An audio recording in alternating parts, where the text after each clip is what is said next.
My name is Courtney Swan, and I am the founder of Realfoodology, which is a podcast. It's also an Instagram. It actually originally started as a food blog when I was in school getting my master's. So I got my master's of science in nutrition and integrative health 10 years ago. And I'd started this little food blog. I was inspired by, I don't know if your listeners know who Vani Hari is, but she's known as the Food Babe. And I had found her work and I was so intrigued by everything that she was revealing about the food industry, which is a lot of what we're going to go into today. And I felt like at the time I really needed an outlet just to talk about everything that I was learning. And I was also, getting my master's in nutrition. So there was I was, putting out recipes and just so excited to share with the world everything that I was learning about health and wellness and nutrition. Because what I learned throughout that process is that so much of this information is not widely available and widely known. And so I felt like it was my responsibility, knowing this information, that I needed to get it out to people because it's so important. I find it to be one of the most important things that we learn in life, because what's more important than your health? I just Yeah. think that people who don't understand how nutrition affects them, how to read food labels, how to basically navigate this corrupt system, are going to never really be able to optimize their health. And so having sort of a nutrition 101 understanding is a key component to being a human being on this planet. And that's a really priceless gift that you offer the world and that you talk about on your Instagram, where I first discovered you. And then I was honored to be a guest on your podcast. And I love your podcast. I think that people either don't want to hear it by watching, I watch your, we talk, Yeah. we both have to self-censor a lot, and we both deal Yeah. with a lot of hags coming at us. And I will just say it out loud. They are just mean, bitter hags sometimes. Yeah. And you get it like I do. And it's extremely frustrating because I look at your work and I can tell where you're coming from, much as I am. We're not bitches. We are really trying to help, and people really come down on you hard for it.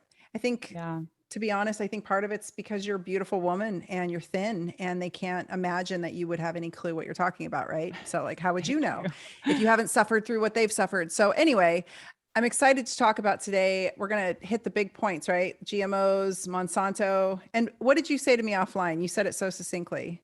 Oh, I wanted to talk about what Monsanto did so actually, just so there's clarification, it's now owned by Bayer. So Bayer is what owns what is left of Monsanto. But Monsanto, at the height of everything, they were just practicing the playbook from big tobacco. So if we remember, we look back in history, which is really important, as we've learned in the past 2 years. With big tobacco, they were paying off lawyers, they were paying off scientists to skew the data, they were paying off doctors to tell their patients that cigarettes were safe. They were hiding the data that was coming out about how horrible and detrimental to our health that cigarettes were. And then we saw the exact same thing go down with Monsanto and glyphosate. And this is why you and I both are trying to sound the alarm so aggressively right now on our Instagrams, because we see that it is going down this same path. That just now, I think it's 11 years or something later, we are now finally starting to really talk about in mainstream media all of the detrimental effects on our health of glyphosate. And for those listening that don't know what glyphosate is, it was Monsanto's baby, prized baby of a pesticide. I believe it's actually technically an herbicide. And it is widely sprayed all over all of our crops, most notably soybeans, wheat, corn. And the problem is that 10 years ago, we knew that it was causing detrimental effects on our health. It's causing cancer. We were seeing all the effects of it. And I felt like 10 years ago, I was trying to sound the alarm and no one was listening. And now they are finally, they are in massive litigations. All you have to do is type in Monsanto litigations, and they are losing billions right now in the courts because so many farmers are now able to sue them because they got crazy forms of cancer from it. Yep. There was a movie that Jerry Garcia from the Grateful Dead, his wife made. Maybe you saw it, called The Future of Food. And it came out, I want to say almost 20 years ago, and it was about Monsanto and it was about the food supply. And so the listeners understand what they did was not just create glyphosate as a spray. They made up, it's Roundup. Yeah. That's what Roundup is, glyphosate. They made their Roundup ready crops. And so this movie was about the monopoly that they were going to have, which they now have, over the food supply of the world. These Roundup ready crops were, patented And so you had to sign, if you were a farmer growing Roundup Ready crops, you had an agreement with Monsanto, and then Monsanto would come into adjacent farms and say, hey, sorry to tell you, but some of our Roundup Ready corn is growing in your field, so we're now taking your farm. And this behavior was happening in the US, it was happening throughout the world. At the time, Indian farmers were committing suicide because of it. I mean, it was horrific what was going on. And I remember running around kind of like I have been the past 2 years, like a crazy person trying to sound the alarm, and nobody gave a shit about Yeah. what I had to say. They were like, oh, Tina, you're taking your naturopathic schooling too seriously. You're getting a little too excited. I mean, even to this day, my mom's like, yeah, you thought you had every disease. And I'm like, Mom, seriously, I was trying to tell you what was going on. And so then about 10 years ago, my mom starts sending me emails about Monsanto. And she's like, can you believe this is happening? And I'm like, yeah, I can. And I don't fucking care at this point, Mom, because I tried to tell you and nobody listened to me. Everybody told me I was taking it too seriously. And now they own the foods. It's too late, right? I mean, thankfully they are getting sued in court, but same playbook. And we're seeing it now with Big Pharma. Yep. And you Oh and my I were God, like, how are people not seeing this? well, and that's why I think I've heard you say this as well. I feel like these last 2 years, I've never been more prepared for this time, because the last 10 years, I've been watching everything that went down with Monsanto and GMOs and, the hiding of all the data. So when I started seeing all this stuff happening these last 2 years, I was like, oh, this is copy and paste. They are literally doing the same thing right now. They're hiding it. And the most frustrating thing is that it's right in front of our very eyes. You don't even have to dig that deep to see it, to find it. Oh my God. And, and go back to what you were saying about the farmers. Another thing that they were doing is they were purposefully planting those crops next to like small farms. And then when they would blow off into their farms, they would go and they would sue them because they were patented seeds, and they were completely just putting all these farmers out of business. Yeah. And It's it was disgusting. destroying. I mean, I live on a farm. That's a family farm. That's their land. They've had it since my husband was born. And I live around many family farms. My husband, Ryan, knows all of them. He's like, oh, that's old Mrs. So-and-so, and that's Mr. So. And these are generational farms, right? Mm. These people have been here since they settled Amity, these names, some of these farming families. And right now I watch monocropping happening all around me, and it's horrifying, Courtney. Every season I watch them. Well, you heard me last summer when they were tilling the fields, and I was texting you furiously. I'm like, they're killing the fields. They were tilling the fields to death. I'll say this because I don't even think my husband listens to my podcast. We had 4-foot tall, beautiful red clover growing in our fields. And I guess it had been there for a few years, and it was gorgeous, and it wasn't full of weeds, and it made beautiful hay. And we rent the land to a family who's a really wonderful family. Well, they decided to change the crop last year. And so they tilled it, and they tilled the heck out of it, and they killed the soil. And I may not be a farmer, but I am a biologist. And I remember walking across the soil, and it was just powder.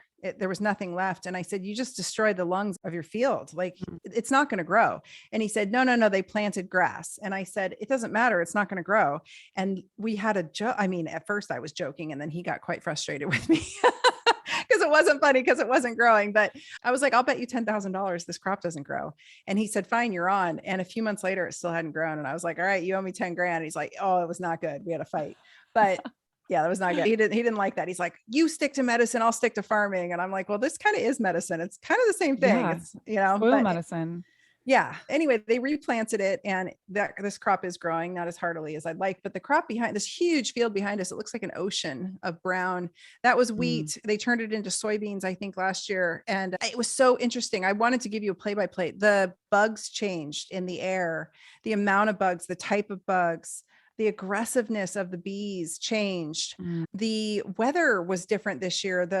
So that was part of it, but the blackberries were different. Like, the whole ecosystem shifted. And I don't think it was just because of how hot the summer was last summer. I think a lot of it had to do with the difference in the crops and the monocropping. And then not to mention the trucks with the giant glyphosate, which makes me lose my mind. Like, lose my mind because I'm sitting in a house in the middle of it, and it's spray all around me. And so I start blocking the windows and the doors. But anyway, I mean, that's my own issue to deal with. It. I'm finally getting the farmers to let me know when they're going to spray, so I can be gone at least. Yeah.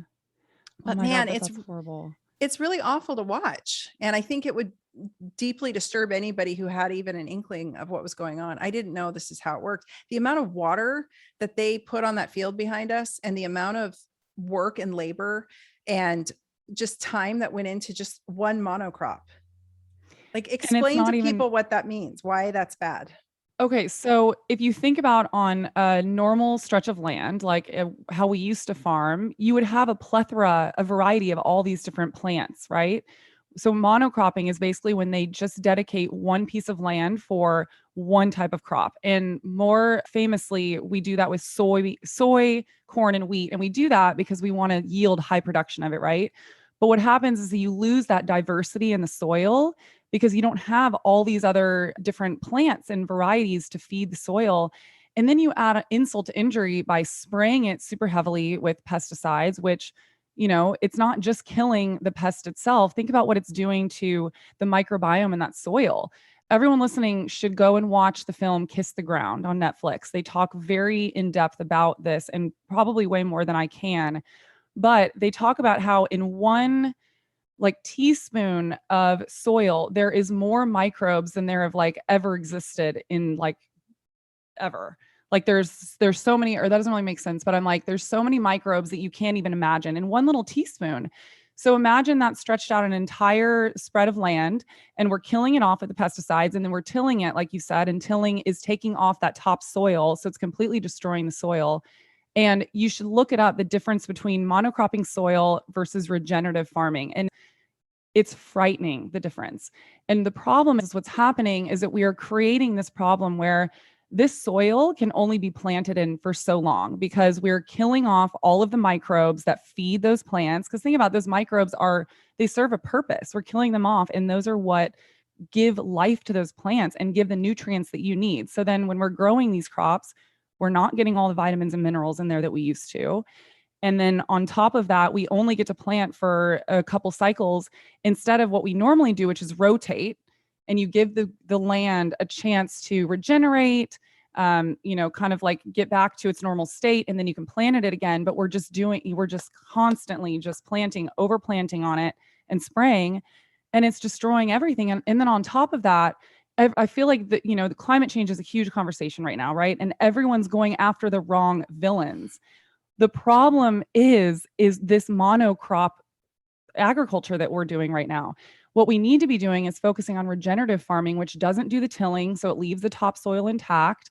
We're not using and spraying all these pesticides that are killing off all the bugs. It actually keeps and restores that healthy microbiome. And what they do is they use animals as part of their like farming practices, and they will fence off certain portions of the farm to let it regrow, let it do its thing, and they'll move the animals throughout the property so that it gives all these plants a chance. And then on top of that, which is the most important thing, is that they have a diverse variety amount of plants. They're growing spinach and kale and all this stuff. They're not just growing corn or just growing soy.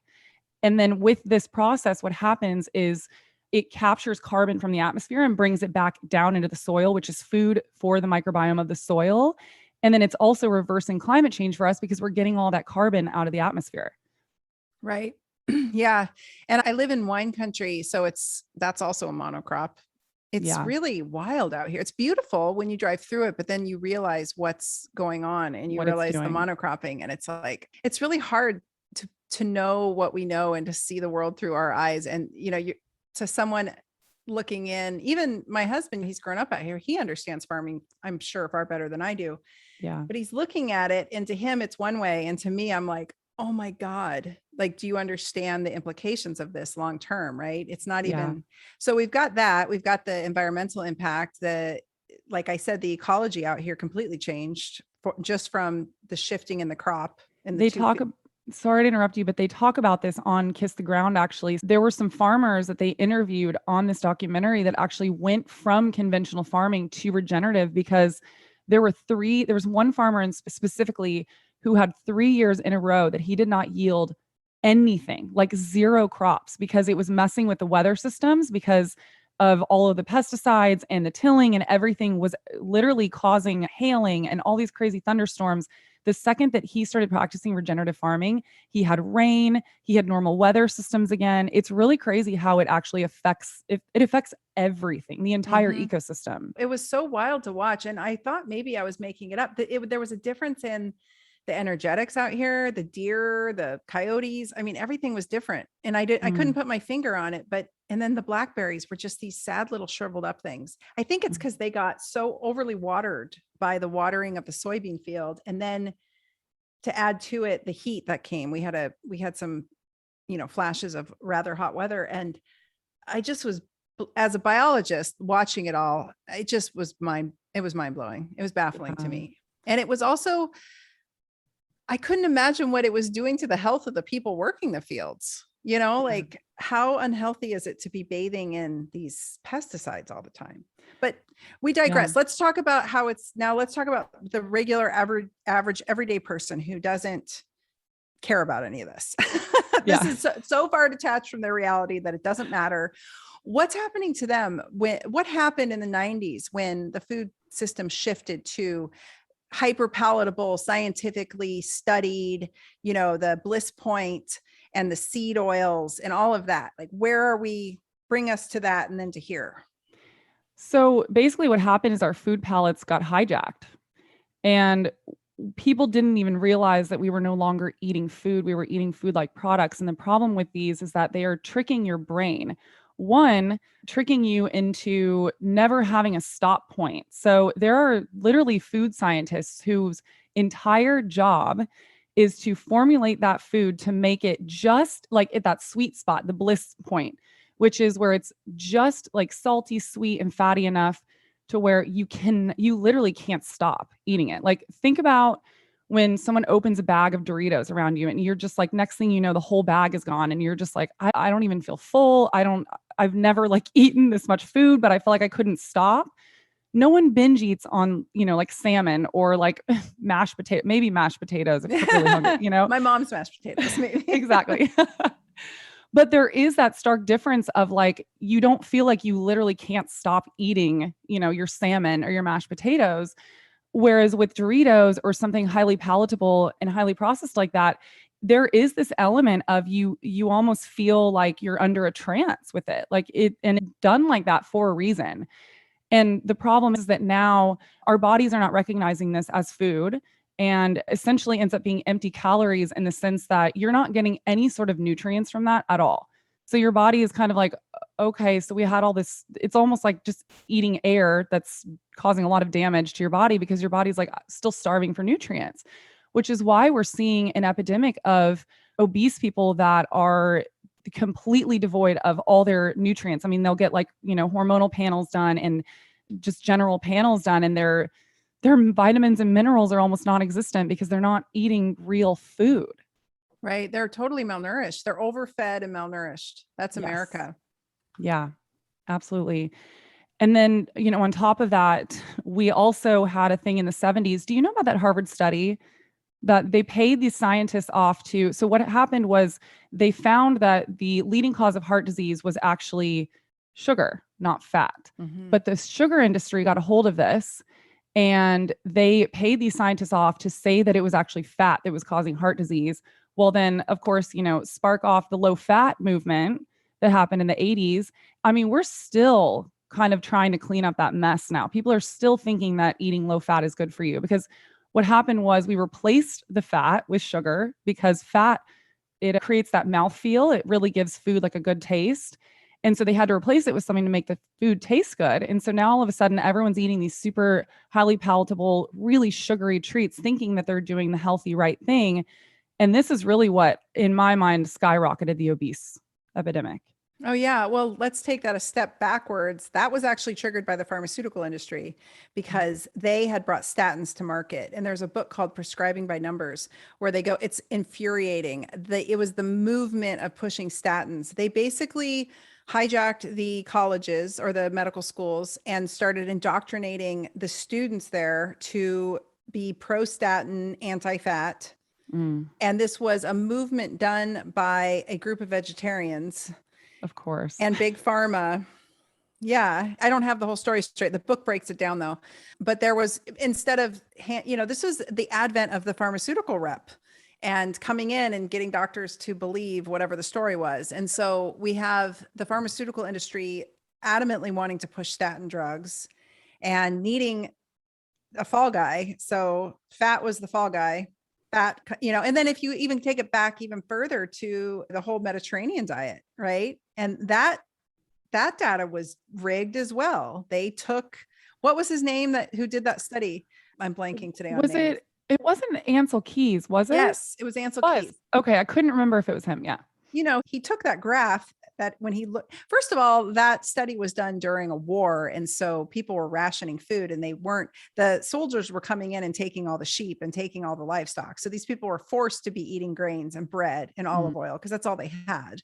Because they normally eat a very high fatty diet of their own animals that they were raising. So then he plotted it all on a graph and he picked out the countries that didn't suit his agenda. So the Mediterranean study from Ansel Keys was rigged.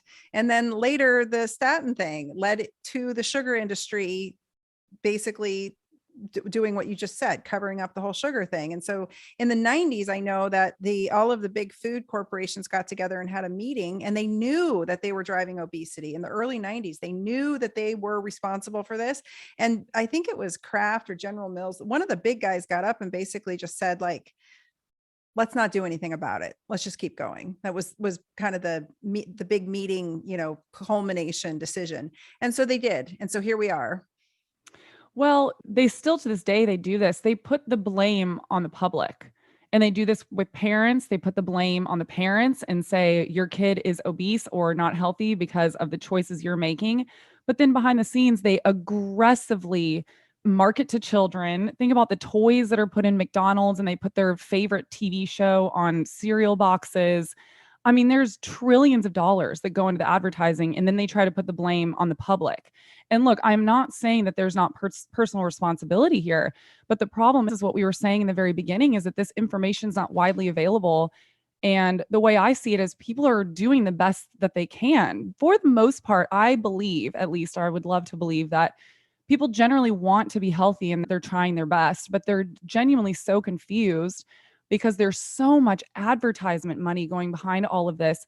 And the food industry, big pharma, our healthcare system, all makes money off of people being sick. It's just unfortunately the reality of it. And there's that sweet spot of keeping people just sick enough to where you don't die, but you're on medication for life. You're addicted to their Doritos, you're addicted to their Coca-Cola, and not living a healthy, fulfilled life, but not having any idea that there's any other way. Right. Just pump them full of drugs and keep them a perpetual customer. Right. Yeah, exactly. And there's the other piece too that is interesting. Your microbiome, you mentioned the soil biome. We have our own microbiome, and talk about how that plays into it, because people who have their microbiome set by certain dietary habits will inevitably lean towards those foods. So talk about that. Okay, so first of all, our microbiome, it's kind of like, I don't know, I feel like some people find this kind of freaky to think about, but your microbiome is literally populated with good and bad bacteria. But the bad bacteria is not necessarily bad in the sense that you want to eradicate it. You need there to be a good balance of good and bad. You just never want it to be more bad, because then obviously that's when it causes issues. But this bacteria literally drives your eating choices. And based on what your bacteria wants to eat and to be fed will cause certain cravings. So for example, if you eat a really high sugar diet, you may have a higher level of candida in your body, which is going to drive those sugar cravings. And then you're just going to crave more sugar because the bacteria wants to live. That's how it thrives. So that's what's driving your eating habits. And then on top of that, you think about what I said earlier, where these pesticides and herbicides are damaging the good bacteria, or all the bacteria in the microbiome of the soil. Well, it's doing the exact same thing in our bodies. And this is what I never understood, because I remember learning this really early on, that the actual mechanism behind and the reason why we started using these herbicides and pesticides was to kill these bugs. And then you think about how we are more bugs than we are human cells. Like, we are covered in trillions of bacteria. And so to me, what drives me crazy is I'm like, how did we never think like, oh, I wonder what this will do to our bacteria and the bugs in our body? Well, I can tell you right now that it's doing the exact same thing, and it's killing off all of our good and bad bacteria. And this is why people are pushing probiotics so hard now, because we need to replenish back the bacteria that we've lost from all sorts of things, but probably most notably is the pesticides. So that's a huge one. And then also our gut health is, if there's something wrong with your gut, then everything else starts to go out of line. And there's such a multitude of symptoms. I could never even name all of them, but anything from like eczema to psoriasis, if you're having acne, if you're having any sort of skin, any sort of digestive issues, of course, joint pain, like, I mean, I could go on, like any sort of weird, unexplained symptom that you might be having could possibly be connected to your gut health. Yep. Brain, microbiome, or depression, all of that. It's all linked. Yes, that's a really important part. Sorry to interrupt you, but there's also something called the vagus nerve, and it goes directly from your gut to your brain, which is why they call the gut the second brain, because what happens in your gut actually is directly correlated with your brain as well. So they say if your gut is out of whack, it can, like you said, lead to depression, anxiety, all sorts of mental disorders as well. Mm-hmm. And the biome that you set as a child. So if your child is eating a lot of junk food, a lot of processed food, a lot of these highly, processed, hyper palatable foods, and their biome shifts according to that diet as a child, it sets the biome for life. Like that, it's alterable, but that is really like your first 10 years is what you're going to get. And that's what you get to contend with. And I spent my first 10 years on antibiotics straight. So like, I don't even have a biome. And it led to all kinds of health issues down the line, right? So that's where going back to the parental responsibility, understanding what you're feeding your child as a small child, especially, is going to impact them through life. And you mentioned the pesticides and the glyphosate damaging the soil microbiome. It also talk about mitochondria, because mitochondria are bacterium. And what does glyphosate do to that? Oh, I mean, it completely destroys them. And our mitochondria is the powerhouse of the cell. That's literally what keeps our whole body running. It's our batteries, essentially.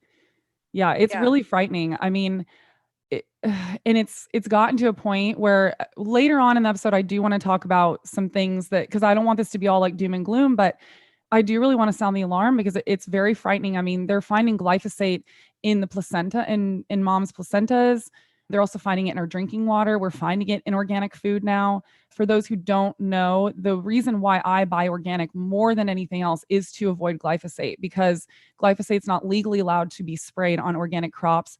However, that being said, it still ends up in there a little bit because farm runoff, it's in the water, and it's getting blown to other farms. I mean, it's widespread and it's frightening. Right. And people don't think about it. My husband doesn't think about it. We have a creek that runs through our property, and our dogs like to play in it in the summer when it's hot. One of the dogs is a lab, so she loves the water. And I was like, you do understand that creek is just laden with glyphosate. So my dog is swimming in it and then coming in the house, and like, great, we're all going to get cancer. Yeah. Like, no. And the cancer rates actually, they've done studies in Napa, the cancer rates out in wine country are high. Yeah. So real. And not to scare the audience, but like, this is how insidious it is now in our modern world. And so you do these awesome reels. You've done these, I see you talk like, here's the conventional version of this, and then here's a better choice. And I've seen people hate on you and get really mad. Like, well, what if you can't afford it? And it's always about price and access. Privilege. And privilege. And we totally understand that. But I will say this, I was bankrupt. I was just out of school. I had a little girl. I had no money. I had just finished 2 programs. I had to file for bankruptcy because I went through a divorce. Turns out that's a really common thing for women to do when they get divorced. Turns out most every doctor will file bankruptcy at some point. So the judge was very kind, and I was crying, and he said, you actually had a 50% chance on this side and a 50% chance on that side. So like 100% chance, it's okay. Like, this is not uncommon.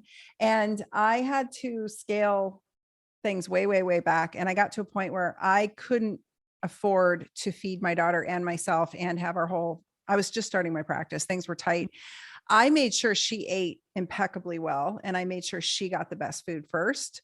It's a matter of delegating your finances. And Absolutely. to me, that was, I had a beater car with no car payment that I paid for in full. That, it broke down a lot. It was not a fun time, but I was damned if I was going to put junk in my child's mouth and in my mouth. It was just too important. And so I don't say that to sound like higher than mightier than thou or whatever, but it's a matter of delegation of funds. And I realize even that in some cases people can't afford, but where you can, where would you say to put the organic funds? Is it more important to put it on produce? Is it more important to put it on meats and animal products? What do you tell people? Well, okay, I want to take a step back and share a little bit about my experience as well. And also, I made a comment about the privilege thing that I want to clarify because I don't want anyone to think that I'm being an asshole about this. But the reason why I don't like those comments, because so basically, anytime I will talk about organic, I will get a comment that says like, "Oh, your privilege is showing right now," or "Organic is just for the elite." And the reason why this makes me so mad, not for me, but what makes me so upset about it is I'm like, okay, so now you're saying that poor, lower, like socioeconomic family just shouldn't be allowed to have food without poison? Because what I'm trying to do is I'm fighting for everyone to have this. I realize it's a problem right now. It's why I'm speaking out about it, because it's a massive problem. And I believe that it is a basic human right to have clean food without poison on it. So I want to clarify that because it makes me so upset because I feel like there should not be any other option. It should just be organic food and that's it. That should be the only option. So when I was fresh out of college, I was working I think I was working 3 jobs at one point. I mean, I was literally getting up at 6 a.m., going to one, and then going straight from there to the other job, and then sometimes to a third, or going straight home and getting like 5 to 6 hours of sleep a night. And I was barely making rent. And I will tell you, I still somehow managed to buy organic and clean food. And what I did that really helped me was I completely cut eating out entirely because that takes a huge dip in your budget. And, and for those listening, like Postmates, I mean, I know people that Postmates like 3 or 4 times a week. And I'm like, That's it's expensive. it's expensive. I mean, just stop that alone and go to the grocery store and you will be so shocked at how much you will save. Also, another thing that really helped me is I would bounce around to a couple different stores. Um, I would go to like Trader Joe's and I knew that they had, X, Y, and Z that was cheaper. And so I would get it there. And then I'd go to Target because I knew that they had X, Y, and Z that was cheaper there. And, Walmart has a really big organic section now. And actually, Costco is one of the biggest sellers of organic food now, which is amazing. So if you have a Costco membership, that's a great way to do it as well. I know Aldi is really good about organic food. So there's a lot of places that are selling organic food for a much more affordable price. Yes, it is going to be a little bit more expensive than conventional, but generally, I've looked at the prices. It's usually around 50 cents more. It's not like I don't want to invalidate people's financial struggles, but for most people, I feel like that is probably that you can do it, if you cut back on some other things. Another thing, so I have a podcast as well, and my producer and Drake, we started a series where we called it Organic for Everyone. And we started remaking favorite fast food items, but making them organic. And I have to tell you, Tina, so we went into this being like, okay, we're going to try to like, what did we do? We did like a McDonald's, I don't know what it was called, like whatever, the quarter pounder or whatever their burger is. And we did the full thing. We did like burgers, fries, and everything. And we set out to make it cheaper, and every single thing was organic. And on top of that, we always shopped at places that were accessible for everyone. So we were going to like Ralph's, Vaughn's, places that we knew, Trader Joe's, places we knew that people had access to. And we were both shocked. Like we went in being like, oh, okay, this like might be tight. And we redid a Taco Bell thing. We did all these different food items. And Tina, I was shocked. It's actually really shocking. McDonald's and Taco Bell and all these places are not as cheap as people think anymore. We made an entire burger dinner with fries, and we even got these like sugar-free Zevia, the like stevia sodas for I think it was like $22 or something. And then we got the exact same meal at McDonald's, and it was like $33 for a meal of 4. And every single thing we bought was organic. So I think a lot of it comes down to education. And like Mhm. you said, is reallocating funds and stop going out to eat because they're not serving organic food unless if it explicitly says on the menu. And that may suck for a little bit, but your health is worth it. And also hopefully you'll get to a place later on where you can afford to go out to eat, but it really is about allocating your funds and making it a priority. True. And I'm at the age where I've had too many friends die of cancer in front of me. And when I'm edging up on 50 now, and it's, you do not hop out of bed as quickly as my husband and I do if you don't eat spectacularly. Like you just Yeah. don't. Everything hurts, everything creaks, and it's real obvious when you get just a little too much sugar or a little too much whatever. Think about alcohol bills. How much are people drinking? That is a tremendous expense. And I'm not trying to lecture anyone. I've done it all. Like I have done every version of this. I've done the I was poor and I lived in bankruptcy version. I've been drinking too much and I spent all my money on alcohol in college instead of real food and got super sick and autoimmune disease. I've done every iteration of this and I've helped patients through this. And it's like, at the end of the day, and I'll just come out and say this and I'll probably lose followers on this, but like, how do you fucking want to live? Like, Yeah. that's it. Like, get your shit together. This is not a dress rehearsal. It's not fun when you watch a 50-year-old friend of yours that you've loved for decades, like just get cancer and die. And you saw them eating shit their whole lives. And you're like, I'm not shocked, like it's terribly sad. And then you see really healthy people have similar outcomes and you wonder, why is God cruel? Why is this happening? Right. But at the end of the day, it's like, you're young enough that you can still play and have those bands, your tolerance bands for illness are much broader. But as we get older, they get tighter and they get more brittle and they just don't stretch as well. And we don't bounce back as well. And so it's really important for my husband and I to be able to literally just hop out of bed and have vibrancy and vitality and not have anything hurt, not have to take like a few painful steps to get moved. I've been there. I've been to the point where it's like, I had to get up and I had so much pain. I had to hold the wall when I sneezed because I thought my pelvis was going to snap in half. And I had terrible pain in the balls of my feet from autoimmune disease. And I would just hobble around for about 30 and in my 30s, I was living this way. And it just came down to a point where I'm like, I got to get my shit together. This is not how I choose to live. And once you do start feeling really good and it really comes down to nutrition, like 100%. What you put in your mouth dictates so much of this. You cannot outrun your fork. So this isn't just about exercise. And when you start feeling good, you don't want to lose it. Right. And so that's exactly it. I say this as the older version of you, like, this is no joke. And I know you had your health issues in your 20s and you were struggling and you had to find your way too. And it's like, once you do, you don't want to go back.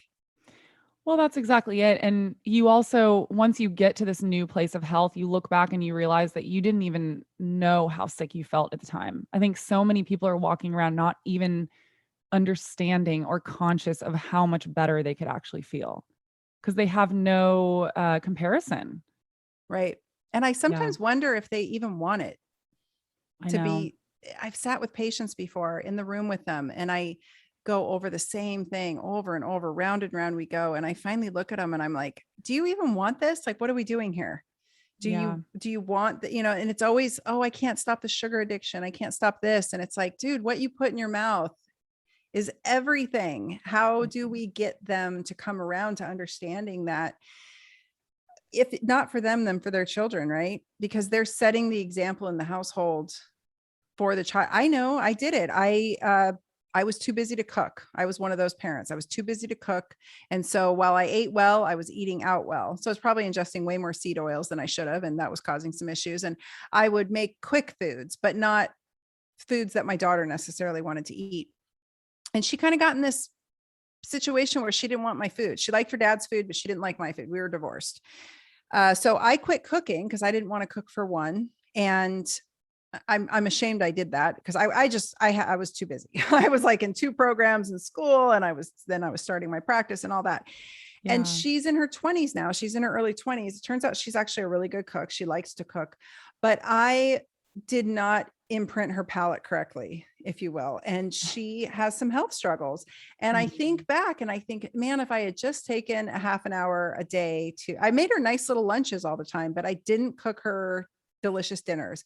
And I wish I had, because I think that that was A, my responsibility to do. I should have done it. And B, it would have changed her health outcomes. I know it in her teens Yeah. and and it's something you think about like, okay, well, we can always, the beautiful news is we can always start from where we're at and move forward. But it does amaze me how much people don't seem to want, they want the outcome, but they don't want the journey to get there. They don't want the workload to. Well, because it's hard. Let's be real. It's hard. Once you get in the rhythm and the routine and you get addicted to how good you feel in your body, it becomes easy. For me, it's not hard. It's really easy for me. But in the beginning it was hard and it was a struggle. And the reality of the situation that we all have to come to terms to is that we make it very hard in this country to do it. Mhm. Once you accept that and you know that, you're just like, okay, well, I'm going to do my best to combat that, And to be honest, that was part of my driving force because I was a little, kind of like F the man, F the system kind of thing. Like they're trying to poison me and I want to do better for me. So like, I'm going to show them, And if that's the attitude you have to take on in order to clean up your act, great. Whatever you need to do to like convince yourself and pump yourself up to do it, do it. Because the reality of the situation that I think a lot of people don't want to look at or really accept as truth is that these food companies do not care about your health. They don't care about your child's health. They don't care about you and your family. You're just another number to them. They see dollar signs. That's all they see. And, I'm not saying there's this big nefarious thing happening in the background. Maybe there is. I don't really know, but I think there is. yeah, I'm sure that there is. Well, because you think about it, like a sick population is easily controllable. Yep. And like we said earlier, really easy to make money from. It's all a system, right? You get sick from the foods and then you go to the doctor, and then they load you up with pills. And then it's just kind of this like vicious cycle.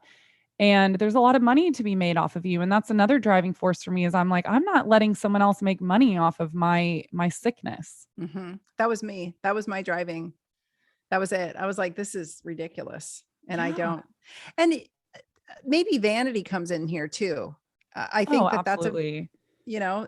it's like pain and vanity seem to be the big driving factors in my practice of how I could motivate people. They were done with the pain. They didn't recognize themselves in the mirror anymore. They didn't like how they looked or felt.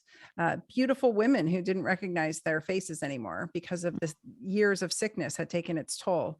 So that is a big driving factor for people. So I ask you that because I've never figured out.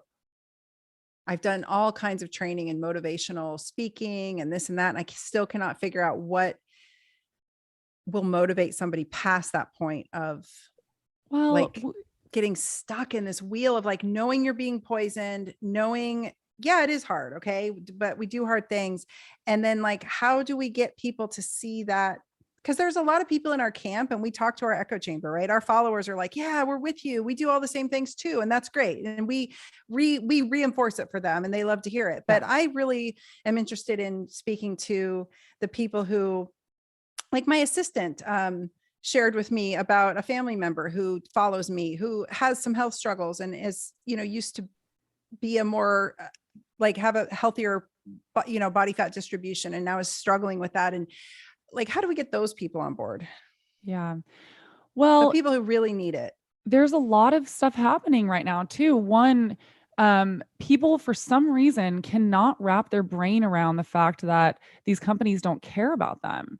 And I Mhm. don't know where the disconnect comes from because for me, when I started learning all of this, it was like, oh yeah, that makes total sense. But for some reason, there's some sort of cognitive dissonance happening where I don't know if we have grown up as a society thinking that someone's going to come save us, or that we're always protected, or because I hear all the time, like I'll share something about Monsanto or whatever, and people are like, "Oh, they wouldn't allow that." I'm like, "You are in for a ride of your life when you find out the truth of what is really happening then, because you do not even know half of what they are actually allowing." And then, on top of that, I hope I'm not going to get your listeners to hate me for this, but we have this movement right now where we're just telling people like, oh, it's totally fine. You don't need to work on your weight or, getting healthy or anything. You're beautiful as you are. And look, I'm not saying that people are not. I am such a believer of loving your body no matter what part of your journey you're on in life, right? We only have one life, so you might as well love yourself because you're the only one you've got, right? And we do things to make sure that to enforce our self-love and care and everything. But there is nothing on this planet that shows you love yourself more than taking care of your health. And what I don't like about this movement is that we are coddling people into unhealthy behaviors instead of saying, hey, you know what? It's okay that you're here right now, but let's get you to somewhere better so that you have energy to get out of bed every day. So you have energy to play with your kids so that you feel better, so that you're not just dragging ass throughout the whole day. Like, food is energy and food is what gives you life. And like I just said, we only have one life, or depending on your faith and your beliefs, like some of us believe we only have this one life. So do you want to waste it just feeling like crap half of your life? Or do you want to actually be able to have energy and do the things you want to do? I mean, I look at my parents. My parents are 65 and they still ski, they hike. I mean, my mom and my dad go on like 3-hour hikes with me in Colorado. It's incredible. And then I look at some of my friends' parents who can barely get out of bed, or, you know, a lot of them are like bedridden, couch ridden, whatever. Not all of them, but it's just the stark contrast. And my friends are like, your parents go skiing with you? And I'm like, yeah. And my dad's like, I'm skiing until I'm 90. I'm like, great. I love this because, you know, and I look up to them as like, I want to be like that when I'm in my 60s. Because think about Yeah. 60 is not that old. No, no, gosh, no. It's not that far away from me.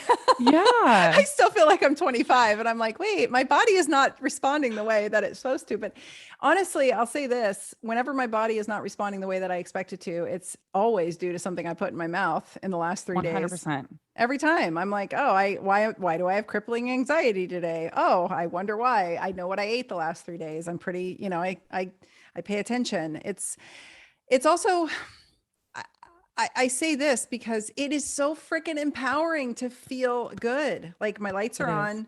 on, I can hear and see what's going on around me really well. Maybe that's why we can see the nonsense that's happening right now in the world. It's Yeah. like We don't our have blinders instincts. on. Well, it's instincts, right? Like Yeah. instincts are on. And I would say that to patients. I'm like, we just got to get your instincts on. Once your instincts turn on, you're going to rock this.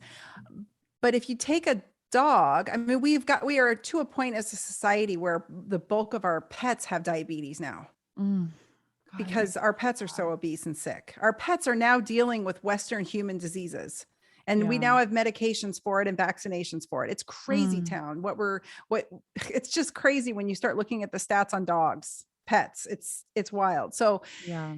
there's nothing more empowering than deciding to take your nutrition seriously and then doing it. My husband came up to me today and he showed me how he had to punch an extra hole in his belt to make it smaller. He's so proud of himself. And he's been really being better than I even about his diet. And he's just really doing a good job. And I said, well, where were you when you met me? And he showed me, and it was like this far out. And I said, well, you're Wow. welcome. I helped you lose like 4.5 inches.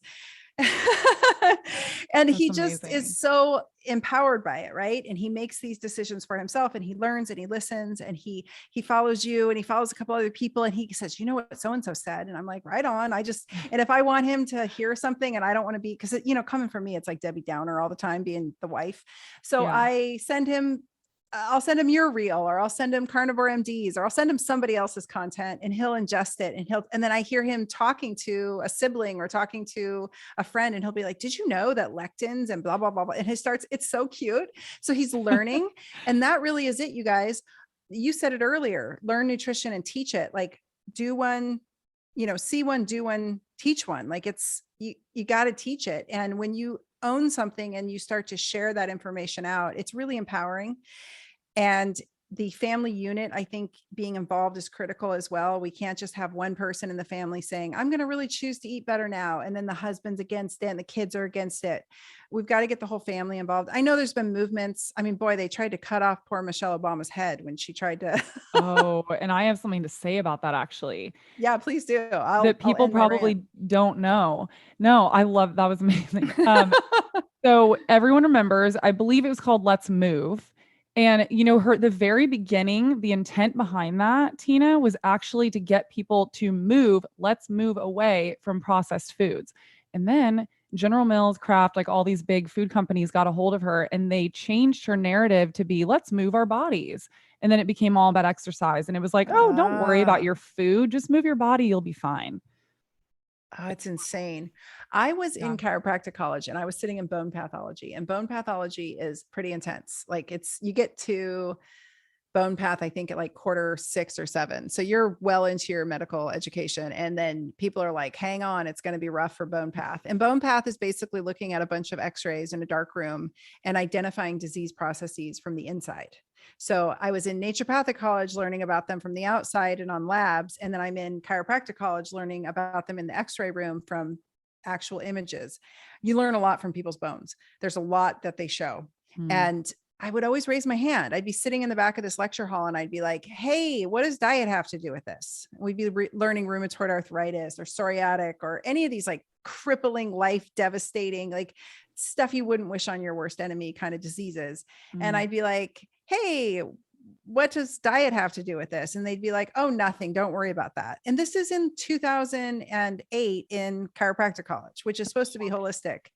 And I'm like, are you kidding? And now they've kind of gone back to being a bit more holistic, thank God. But like, how is it not dietary? It's like 100% dietary. It reminds me of that meme that was circulating that's like a doctor and a patient, and the doctor's like, you have a disease caused by your diet. And the patient's like, should I change my diet? And they're like, no, we have a pill for it. Yeah. It's like, Yes. what? That is literally our healthcare system in a meme. Yes, in one meme. You're so right. I know it's insanity. Well, hopefully our long rant just now, I know we've got more to talk about, but hopefully this gets people, I want them to get pissed off. Yeah. Even if they get pissed off at me or you, that's fine. I want people to hear this information and be angry because they've been lied to and poisoned. Yeah. And it's moved them into a docile, controllable state where they're now dependent on big pharma, which in my opinion was the plan all along. Like 100%. big ag, big pharma, big food, they're all in bed together. I'm sure if we sat down and picked apart the board members, they'd probably be similar people.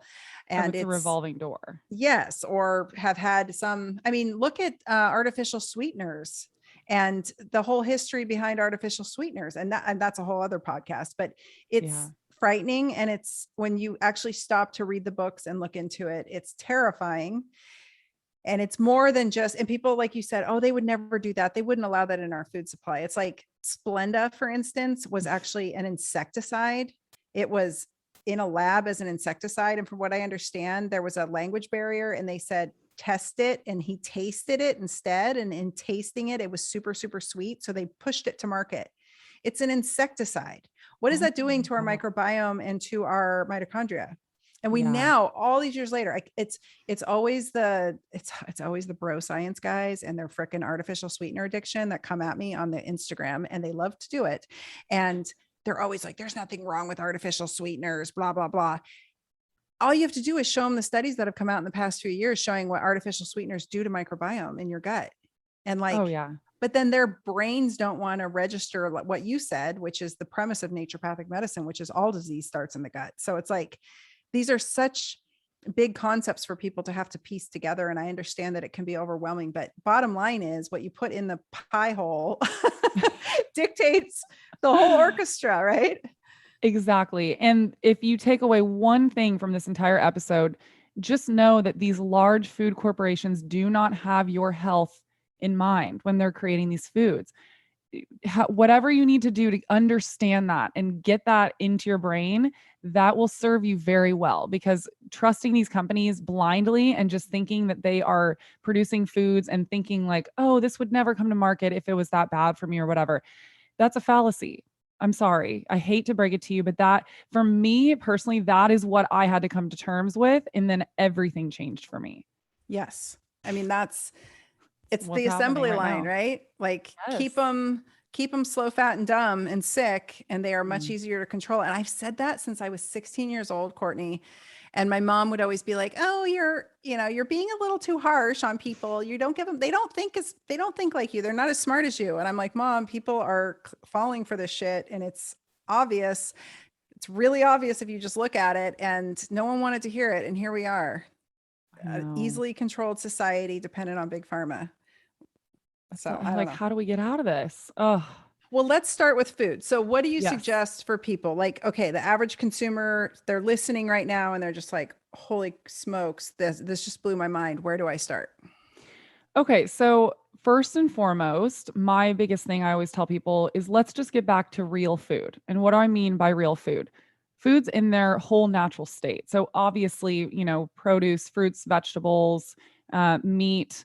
If you're buying meat, you want to get a good, high quality, organic, grass-fed meat.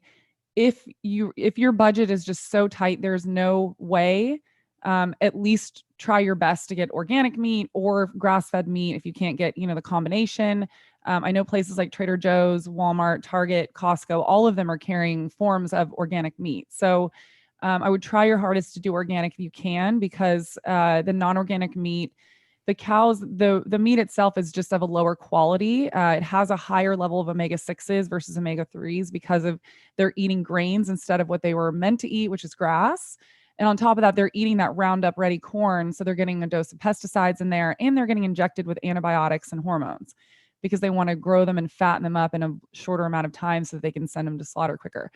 So the focus is really just getting back to if you can think about, like, what did my ancestors eat, right? Like, even what was my grandmother eating? Your grandmother was not eating Doritos. So that's a great way to kind of check yourself, to ask yourself that question.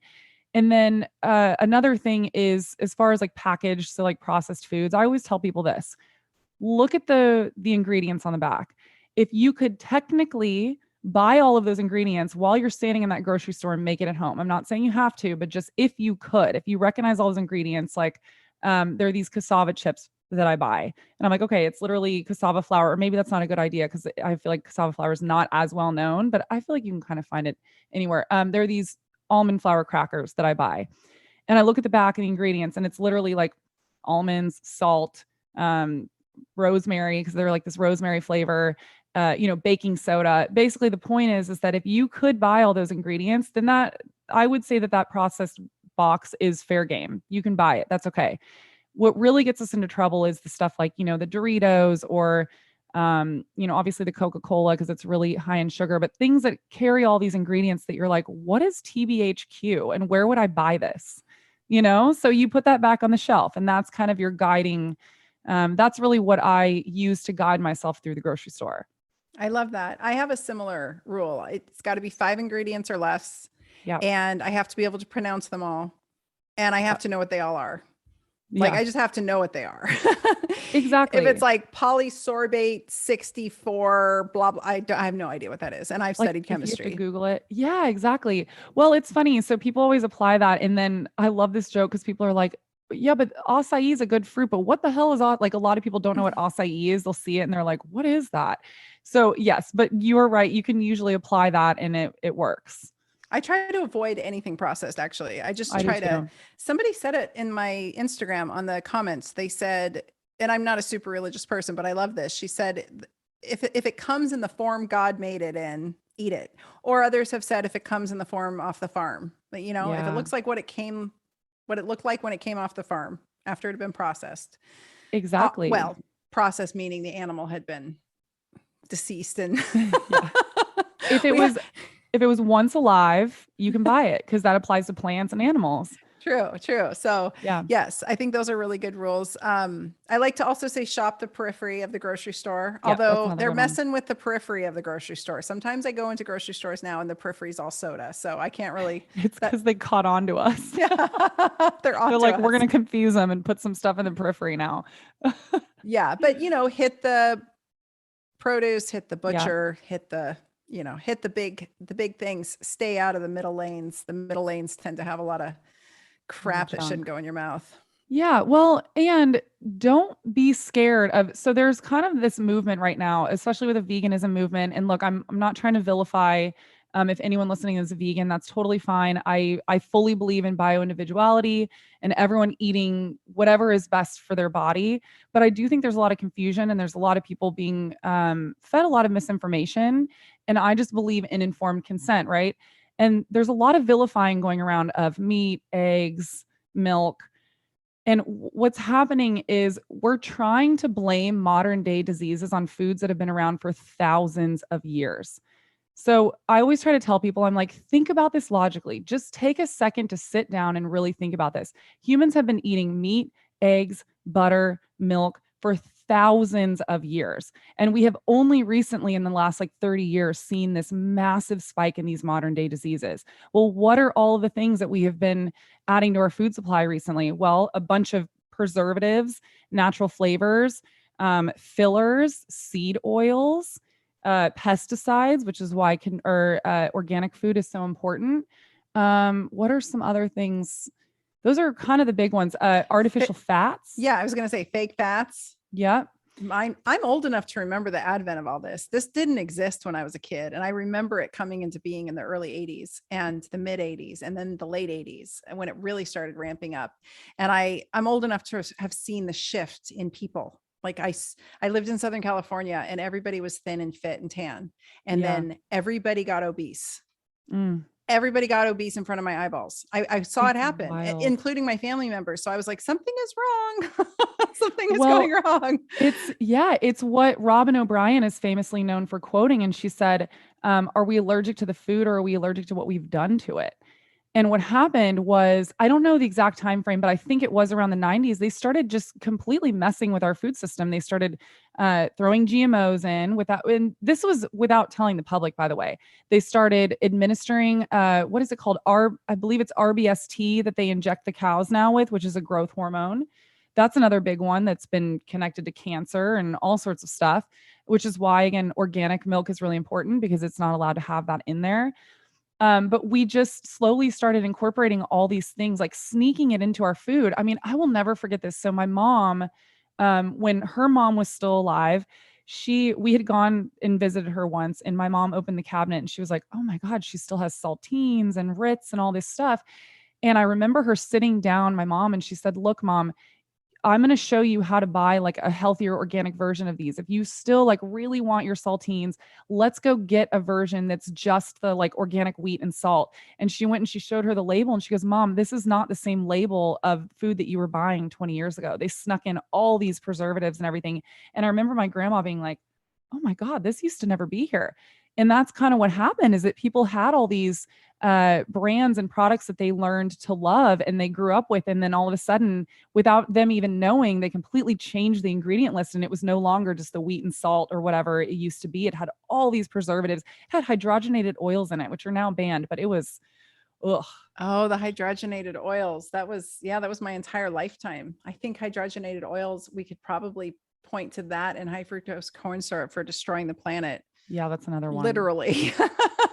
Yeah. And going back to what's happening in modern day, same goes with vaccines, right? And people thought, well, what's good for the goose is good for the gander. And if I survived it, then it'll be fine. And it's like, Procter & Gamble is not the same group it was when our grandparents were young. And no, that was really it, right? The boomers, the convenience of foods for the boomers in the suburbs and that's where this all started.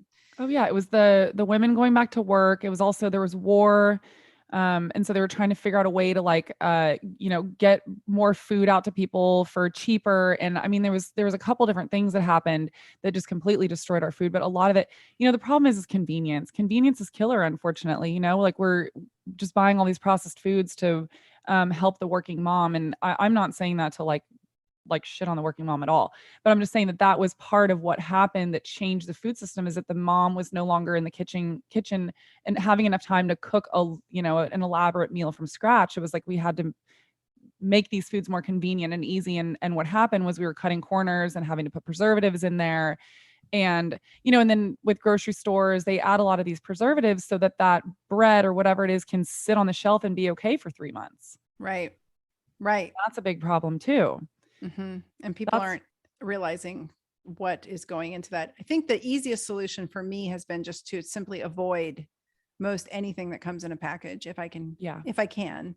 And then figuring out, well, here's a good one. I made a macaroni and cheese because I love your Instagram and I watch you make these delicious things. And I'm like, I'm going to make something. So I couldn't find your mac and cheese recipe. So I went and found another one and it had all these very expensive imported cheese. And by the time I got done making it, I realized that it was like $12 a serving or something and it was really ridiculous. And my husband and I were laughing.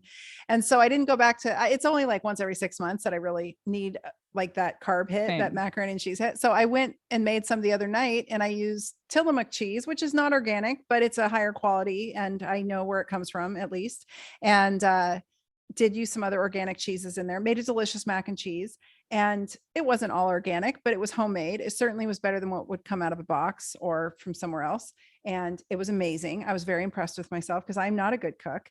And it just goes to show that we can take, and you do this so beautifully on your Instagram, you can take something that you love that's like a kind of a soul food, or, you know, something that really feeds your soul or hits those cravings, and make it from scratch. And it doesn't take 10 hours, and it doesn't take, you know, tons of money. Yes. Like you said, Yeah. there's ways to do that. I think that takes some creativity, and just really, for me, just getting off my ass and not being afraid of the kitchen. Well, that's really what it is. You know, people need to be not so scared of failing in the beginning. You know, if you're so scared to go in the kitchen that you're going to fail, I mean, whatever, who cares? You know, just cook a couple meals for yourself. You'll get the hang of it. It's really not that hard. Or, you know, have a friend show you, have a partner show you. There's also YouTube videos. I mean, we live in this wonderful time that you can go Google a recipe, or, you know, follow someone that has cookbooks. And I mean, they have a multitude of recipes. I follow so many amazing women that post so many amazing recipes, and they show you how to do it. You can go on YouTube, they teach you how to cook things. It really is not as hard and complicated as we've made it out to seem. And like you said, I'm going to kind of reiterate this again. This is what really helped me ease into a healthier lifestyle, because in the beginning, the hardest thing for me was that I really loved my comfort foods, you know, like I didn't want to give up. I was like, I'm not going to like never eat pizza or mac and cheese or a hot dog or whatever for the rest of my life. And what I did is I just started swapping things out. I get a really good organic. I have to eat gluten-free because I was actually diagnosed with a wheat allergy. But if you don't have that, just get like a really good organic pasta, and, you know, an organic marinara sauce. Or if you want to make mac and cheese, like you said, get a good organic cheese or a Tillamook or something that you know is a good high quality. It doesn't even have to be that expensive. Right. You can make it from scratch. If you don't know how to make it, Google it. Like, let's say your favorite food is actually going back to earlier, what we were saying about your food choices from your parents really shape you. There is an emotional component there that I won't really dive into, but my comfort food to this day is my favorite meal that my mom used to feed me as a child, which was cheese tortellini with homemade pesto. Oh my God. It's still to this day, like if I'm having a horrible day, I'm like, I literally last week texted a friend, and I was like, oh, I guess I'm kind of having a hard day. I didn't even realize until I was so gravitated towards like getting pesto pasta and was making it home. And then it was like, oh, I think I'm like kind of down today. It's like I really needed that like comfort food, you know? But to the point is that you don't have to give up all these favorite foods. You can, you know, let's say you love nachos, get a good organic chip and organic cheese and refried beans and pile it up with all the good organic toppings. And there you go. It doesn't have to be that you're just eating. It's not like the bodybuilders that just eat the bland boiled chicken with no salt and broccoli every day. That's not healthy either, because that takes a mental toll. Right. No, it's so true, because once I got this mac and cheese done, it was so delicious. It was not super expensive, and it wasn't $12 a serving. And it was better than the original one I had made. And I realized like this was so much better than, because total disclosure, I keep a box of Annie's gluten-free macaroni and cheese in the cupboard. It's like an emergency stash. It's like yeah, it's like having like half a Xanax in your purse just in case. You never need it, but you're just happy you have it.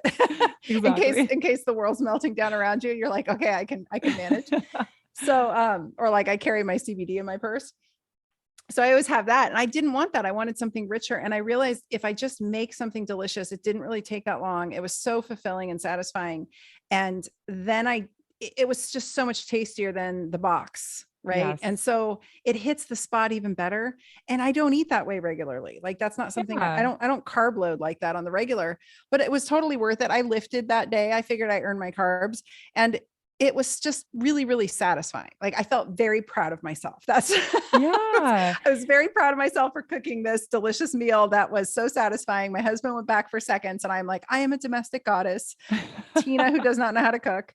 But it hit the spot so well that I'm like, I don't need to do this every night. I just, Exactly. we just eat, honestly, and my audience know this. I'm more carnivore. Like we just eat meat and Yeah, vegetables or mainly just meat. I eat a lot of meat and cheese. That's it. I don't eat I a do lot of too. vegetables even. I feel better. I eat fruit. Yep. I eat honey. Like I keep it pretty like Paul Saladino carnivore MD style. And I think that that helps my gut the most, but processed foods immediately light me up Oh, me immediately too. because I've gotten so far away from them. Right. And like we said, you don't know how good you can feel until you start to really double down on it. Well, and you know what's really cool is your palate actually changes too. So if you can get yourself to a point where you get off those foods for so long, they don't taste the same anymore. So actually, this was such a proud moment for me. So I just got back from Mexico. I was there for a friend's wedding, and the day we got there, we'd had a really long travel day. We were getting into a car. It was me and a bunch of friends, and we were driving an hour to our Airbnb, and they were like, let's stop and get some snacks. So, the guys, like, we were like, why did we send the guys in? Anyways, the girls were too tired to go in. So the guys come back with like Doritos and Ruffles and all this crap. And they're like, oh my God, this is so good, blah, blah, blah. And I'm sitting there and I'm like, okay, well, like they pass it to me and I'm like, I'll try one. I mean, I almost spit it out. I was like, oh, this tastes like, all like it kept saying was it tastes like chemicals to me. Yeah. It literally did not even taste good. And I was so proud actually of that because I was like, wow, I've gotten to a point where this stuff does not taste like food to me anymore. And guess what? It isn't food. It isn't food. No, I do. I spit things out in the trash can. I don't have any problem with it. I just Yeah. politely. If we weren't in a van, I would have spit it out as well. But I was like, I'm not going to spit this out on the floor in front of my friends. That's true. But I was like, oh, this is so gross. Yeah, it tastes like chemicals. You're right. You get there and well, my dog, I try to give her these things and I don't try to, I should take that back. Yeah. If I ever hand her anything and it's not meat, she's like, "Puh," she just spits it out. There's no interest. She's like, why are you doing this to me, mom? My dog does that too. It's so funny, but he'll run. It's so funny. He tricks me though into thinking he's going to eat it. He'll take it and then he runs in the other room. And then I find a little pile of like bell peppers and like stuff I tried to feed him. I'm like, dude. He's not having it. He says, I'm a dog. Give me the meat. Yeah, exactly. Awesome. Well, this has been so enlightening and helpful. I hope it's helpful for the audience. I know that a lot of it is just common sense to us, but when you haven't looked at it to the depths that you and I have, it's not always easy to see how completely corrupt our food supply is and how much that's impacting everything. I believe it is the root cause of what's going on today. Absolutely. Yeah, we have a society of humans that are too sickly to handle a moderate virus. Yeah, it's really scary. And I hope that this serves as a wake-up call for people to get their health in line. Yeah, for sure. Well, how can people find you so that they can do that? Tell us about your podcast and your Instagram and all the things. Yeah. So I also have a podcast. It's called Realfoodology and it's on all major podcast platforms. So if you have a specific platform you love, we're probably on there. And I also have an Instagram. Again, it's Realfoodology. It's really easy to remember. It's just the science of real food. So Realfoodology. And yeah, that's mostly where I hang out, where you can find me. Yes, and your Instagram is awesome. You give all Thank kinds of you. good tips and recipes and I'm going to make you got to send me your mac and cheese. I'll send it. Yeah, maybe we should post it in the show notes. Yeah, let's do it. Oh my God. The other day I added grass-fed organic hot dog. I've never felt like such a child in my life, but it was so good. That sounds amazing. So good. Yeah. Comfort food 101. Okay. Yeah. I love it. Well, thank you, Courtney, so much for being here. You are a wealth of information. You are a lovely lady, and I appreciate your friendship so much. Oh, thank you. Thanks so much for having me on. This was great. I loved this.